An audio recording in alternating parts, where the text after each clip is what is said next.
the Storybook Corner. It's the Storybook Corner.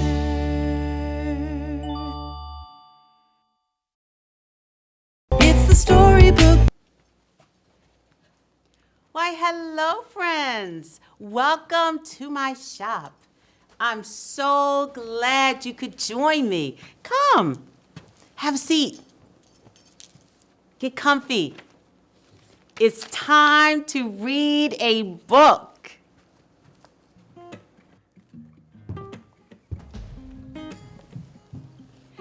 Open your ears.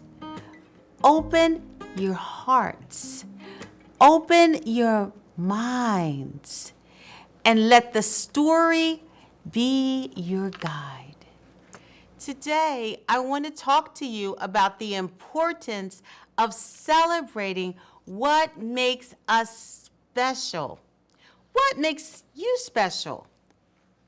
Is it your hair, your freckles, the way you love math, how quickly you learn to ride a bike? What makes your family special?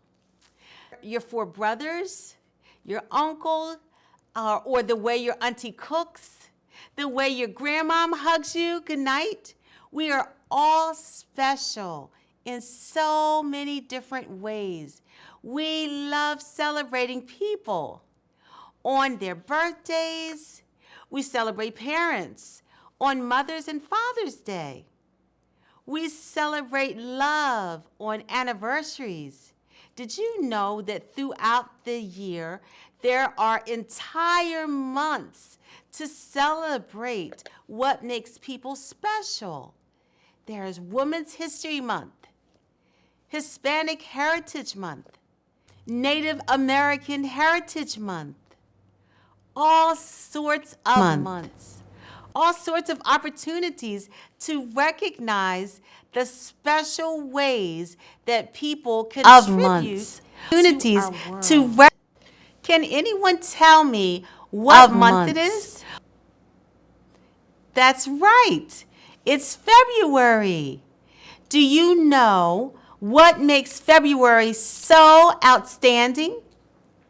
For the whole month of February, we'll be celebrating Black History Month. Black History Month started way back in 1976 when then President Ford asked everyone to celebrate the accomplishments of Black Americans in every area of endeavor throughout our history.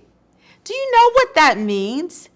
It means we take the entire month to celebrate what makes Black Americans special. To help us celebrate Black Americans, I want to read to you a book, a story, Salome, by Lupita Nunga. It's illustrated by Vashi Harrison. Brown-skinned girl, best skin in the world, skin just like a pearl. I wouldn't trade you for anyone else, singing brown-skinned girl. Well, our book is about a brown-skinned girl. Her name is Silhouette. Hi, Silhouette. The story begins in Africa because we're beginning Black History Month, and that's where it all began.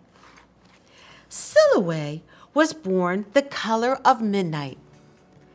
Look at Silhouette. She's beautiful, the color of midnight. She looked nothing like her family, not even a little. She looked nothing at all. Look at Silhouette. A little. She looks sad. Well, in Africa, they called the mother Mama and the father Baba. Mama was the color of dawn. Baba was the color of dust. And Mitch, her sister, was the color of high noon. Hardly anyone at school looked like Silhouette either. People gave her sister Mitch pet names like Sunshine and Ray and Beauty. And people gave Sulaway names like Blackie and Darky and Night. And Sulaway felt hurt every time. So she hid away while her sister made lots of friends. Guys, that is not nice. They should play with someone else, even if Sulaway looks different from them. Make sure you guys are nice to people who are different from you. Sulaway looks different from... How does she feel? Sulaway looks different from... really sad, and she's putting herself on punishment. She looks like she's in timeout. And she's putting herself on punishment because she looks different. Sulaway dreamed of being the same color as her sister. She wanted real friends too, just like her sister. And here she is at night, tears and night stars, and she's dreaming that she was someone else. Oh, guys, this is the elephant here. I bet you if he could talk, he would tell her, "You're beautiful." But she can't hear him. So she got the biggest eraser she could find and tried to rub off a layer or two of her darkness. Ow! That hurts. Oh, so sad. She crept into Mama's room and helped herself to her makeup. Oh, no! She would hear about this from Mama. Now she's changing the outside of her skin. Sulaway, this is sad.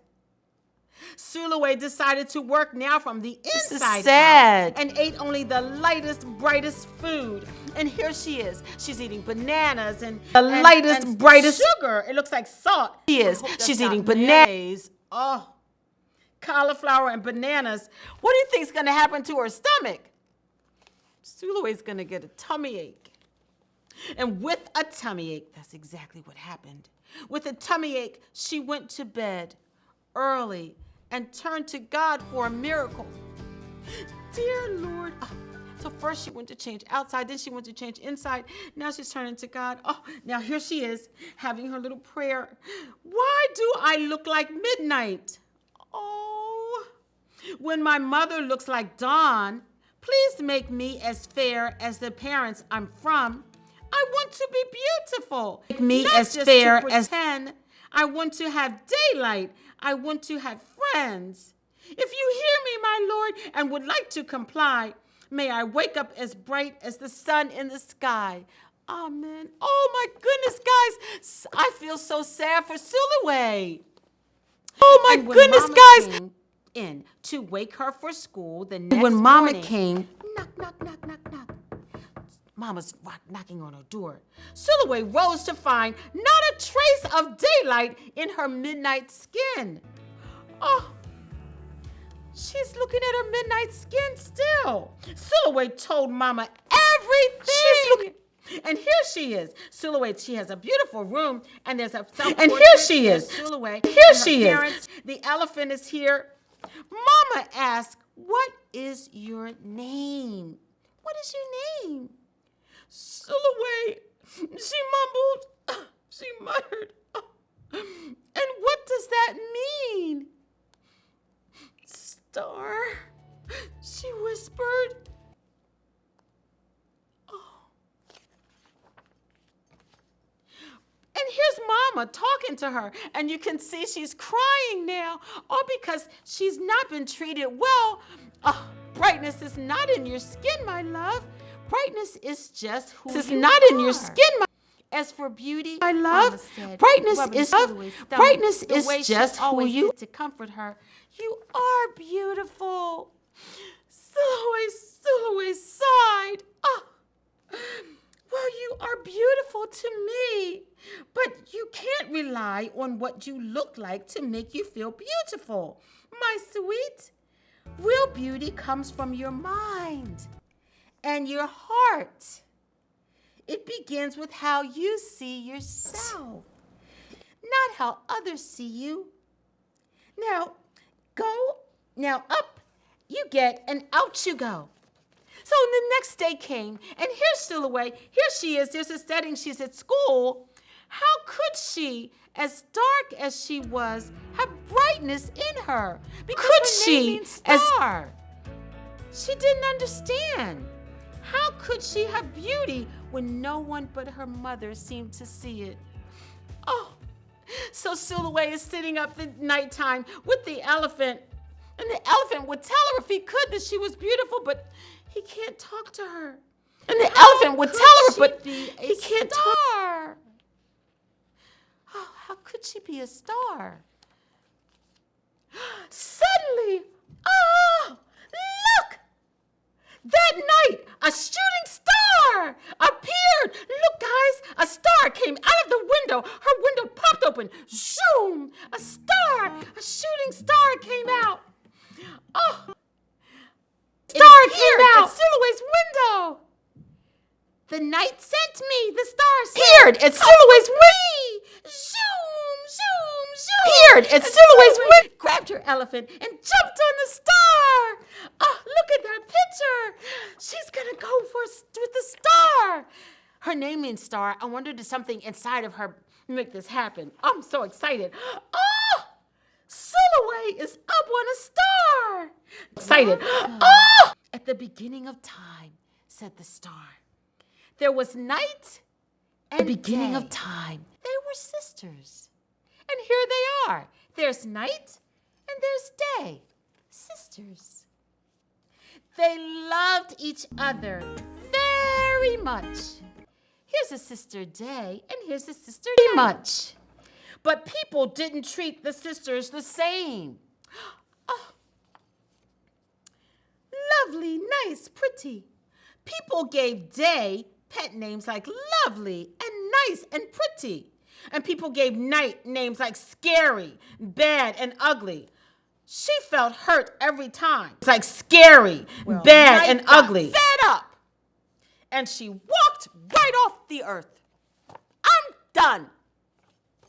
She was tired of being called scary, bad, and ugly. And Day stayed. She stayed behind and enjoyed making everyone happy in the sun. And then everyone's happy, as you see in the sun. They're dancing and they're working and they're feeding themselves. But then Day grew too long. Working and it was daylight all the time. Then Day grew too. Day began to really miss her sister. So did everyone else. It was daylight all the time. They missed nighttime. There had to be a way to get her back. Day set off to find Night. And here she is. There's a sister. Oh, and the star. This is a wonderful story. And now the day is going through the stars. Set off to find Night. And she did. There's daylight. And she's finding Night. I miss you, said Day. I miss you too, said Night. But you don't know what it's like to be treated badly for being dark. It has to feel really bad. You're right. Really bad. I don't, Day said. But what I do know is we need you just the way you are. Come and see. We need you. Come and see. And there's Daylight talking to Night. She's telling her, come and see. We need you. Look how beautiful the nighttime is. And so night came with day. Night returned, and the people rejoiced. Hurrah! Night returned. We need the darkest night to get the deepest rest. We need you so that we can grow and dream. And we can grow to ourselves. Look at how beautiful nighttime is. The stars chimed in. Brightness isn't just for daylight. Light comes in all colors. For daylight, and some light can only be seen in the dark. While day had gotten a golden glow, with night everything had a silver sheen, elegant and fine. Look at that. beauty in the seen night. in the dark. So elegant and fine. Oh, Day told her sister, when you are the darkest is when you are the most beautiful. It's when you are the most you. Could it be that night did not need to change? That night did not need to change? Not even at all. That night did not beautiful. Just not even at all. She was. Look at the stars. You can only see them at night. And so they're together again. Look, guys. Daylight and nighttime. Again, so look, beautiful. Guys. Now that night, again, look, guys. And day, we're back together. A little bit of night returned to the day in the form of shadows. So when it's daytime and you put your hand here, you can see shadows. And a little bit of day returned to the night in the form of moonlight. They were inseparable from that moment on and promised to celebrate, just like Black History Month, and promised the brightness in each other, whether people chose to see it or not. Oh, look, there's silhouette on the star going through the night. Look at that beauty. You see, the star going through the night. We need you both. See, the star on their sunniest days and the star and every shade in between. And the star excites together. And between we make the world we know light and between strong and beautiful between day and night. Wow, imagine that. Well, silhouette rose. What an amazing, amazing, amazing thing. Can you imagine what a wonderful night silhouette had? Look. Night silhouette had. How beautiful she was, how beautiful midnight is. Learning of silhouette rose the next morning, beaming. There would be no hiding anymore. She belongs in the world. Dark and beautiful. Bright and strong. Look at Silhouette now, guys. She's a midnight skin and she loves it. And she knows that she shines. And she's important and she's beautiful and she's strong. You see her face? Yes, no more tears. Oh, dark and beautiful. Bright and strong. Look at her mom. She's so happy and surprised. Well, I guess so. After having a night like that, she's beaming. Oh, and there's her elephant with her. I bet he's telling her she's beautiful, but now she believes it. And if she ever needed a reminder of her brightness, she could look up at the sky on the darkest night to see for herself. Look, the stars can only shine in the dark. Silhouette shining. Silhouette felt beautiful inside and out. Look at her. This is so wonderful. The end. Silhouette found out that she was beautiful, just the way she was. Midnight. So remember that you're beautiful just the way you are. You don't have to change anything. There's a bright light shining inside of you. What a wonderful night to have a star come through the window, zoom, and take her on a wonderful ride to show her how beautiful she was. So now, let's get ready for Kid Tales. Hi, my name is Shane. My favorite book is Peanuts by Charles McShone. My favorite chapter is Snoopy for President. It's about the time to elect a new school president. Lucy wants her little brother Linus to get school president. So she tries to convince him into making his own speech by saying that he has to think of what he's gonna do. Then after that, Linus agrees. At school, Linus gives his speech. He says he will let dogs into the park instead of chasing them away. Snoopy was actually there, and he actually liked that sound. I wonder how he got there too. But also, he also had kind of a competition. Pigpen was also running for president, and people decided to vote for him too. So Lucy just went insane. She screamed at a kid at a park to vote for Linus. And he started to get afraid, so he decided to say yes. And she's just watching him like, you better vote for him. I'm watching you. So after that, Schroeder decided to take a picture of Pigpen and Linus together. So he decided to add in a dog, which Snoopy came in. Schroeder liked the idea, and he told Snoopy that he could run for president too. And he liked the sound of that idea.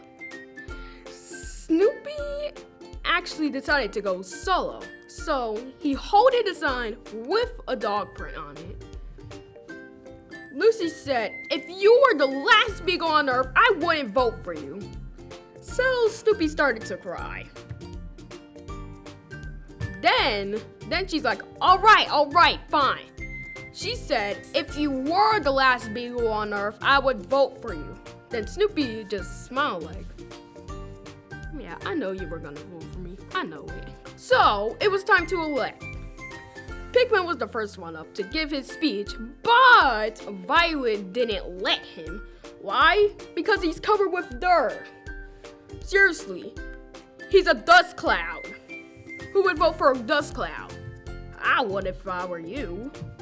Anyways, Linus was up next. And the thing he was supposed to tell was Lucy's script that she wrote for Linus before that day. Well, just to be clear, he actually did it. He told them about the great big pumpkin. Everyone started to laugh. Lucy was angry. Charlie Brown was just sitting there. He was just really confused. Then Snoopy was the last one up. He decided to tell a joke. But with one bark, everybody went wild. Like seriously, why would you go wild over that? Then after that, the votes were tallied and Snoopy won, which concludes the story. Now I know what you're thinking. I know, Peanuts is from the past. But even though I'm 9 years old and it's 2021, it's still okay to be different. So here's the lesson for today. It's cool to be different. Bye, everybody. Wasn't Shane great?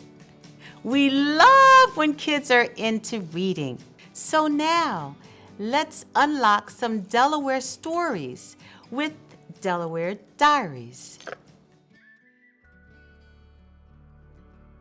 Hi, welcome to Delaware Diaries. I'm Ashley Cloud, the Executive Director of the Quaker Hill Historic Preservation Foundation, and I welcome you to Quaker Hill here on West Street in the heart of our city, Wilmington, Delaware. And I'm inviting you to join me today at the historic Wilmington Friends Meeting House. And I'm going to share a story about our hero on the Underground Railroad, Harriet Tubman, and her good friend here in Wilmington, Thomas Garrett.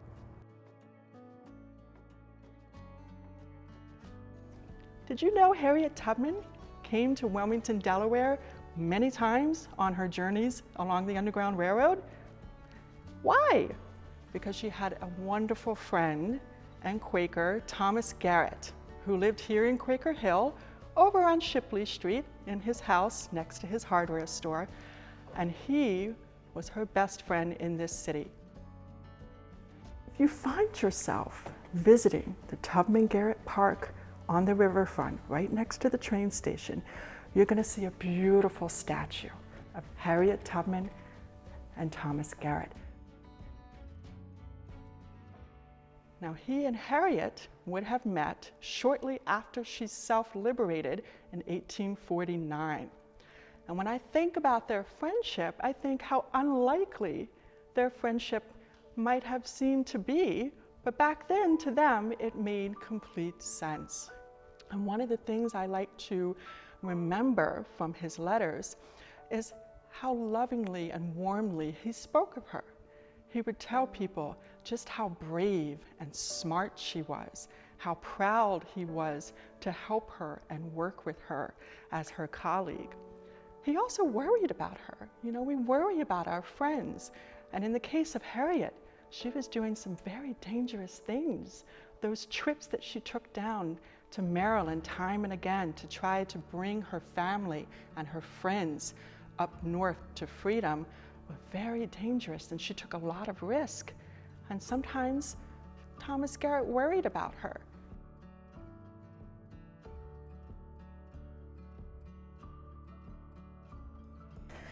Now, one of the questions you might be asking yourself is, why would Thomas Garrett choose to come to our city here in Wilmington, Delaware? The answer is, Wilmington is where the action was.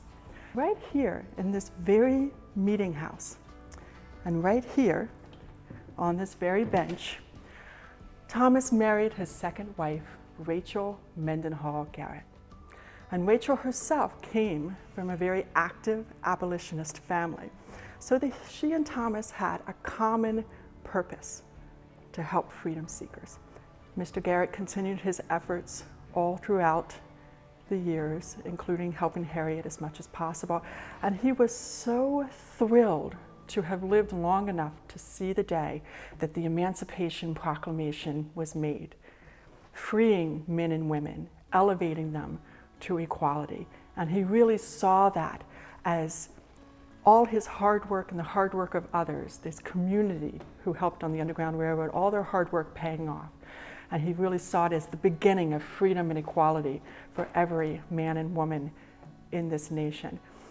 And I think that's the most important thing. Why Wilmington? Because Wilmington's a community. Everyone had to work together and trust each other to help those in need.